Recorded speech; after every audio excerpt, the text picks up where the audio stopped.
ngeri banget nih, kok bisa ya? Makanya kalau lu penasaran, lu jangan skip video ini karena Indonesia bisa mendapatkan keuntungan yang luar biasa dari kebangkrutan Singapura. So, ada kejutan apa sih dari Singapura sampai begitu banyak perusahaan yang bangkrut di sana? Makanya lu jangan skip video ini. Let's check this out.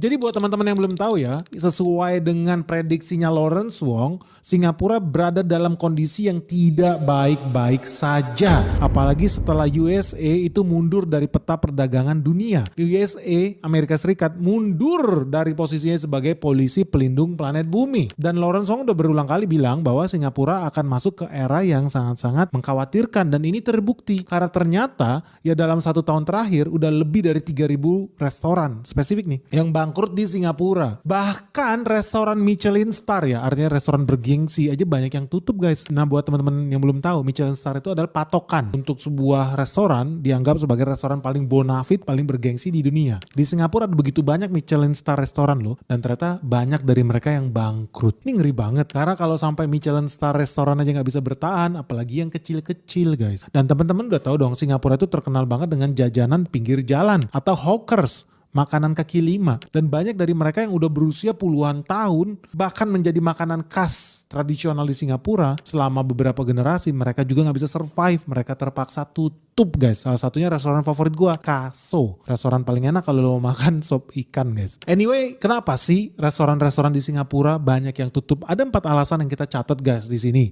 kenapa restoran ini tutup. Yang pertama adalah karena makin kesini makin banyak restoran juga yang buka di Singapura. Lu tahu ya, ketika ekonomi suatu negara makin berat, makin nyungsep apa yang dilakukan oleh penduduknya karena kena PHK, mereka coba dagang kaki lima. Begitupun juga di Singapura guys. Banyak orang kena PHK karena banyak pabrik-pabrik penghematan, banyak kantor-kantor tutup, banyak perusahaan-perusahaan ganti pakai AI. Akibatnya orang-orang korban PHK ini berfantasi mereka bisa jadi pengusaha restoran yang handal, padahal seumur hidup aja belum pernah masak air. Tapi ya sudahlah, seperti di Indonesia, orang kena PHK besok buka cilok, orang kena PHK besok buka nasi goreng. Itu juga yang terjadi di Singapura. Jadi karena krisis ekonomi yang ada di Singapura, mereka kemudian berlomba-lomba buka usaha makanan. Dan apa yang terjadi? Kalau 10 tahun lalu cuma ada 17.200 ya bisnis restoran F&B di Singapura. Hari ini udah ada 23.600 bisnis F&B yang ada di Singapura. Atau kurang lebihnya begini guys, di Singapura itu ya setiap tahun ada 3.000 restoran yang tutup. Tapi pada saat yang sama ada 3.800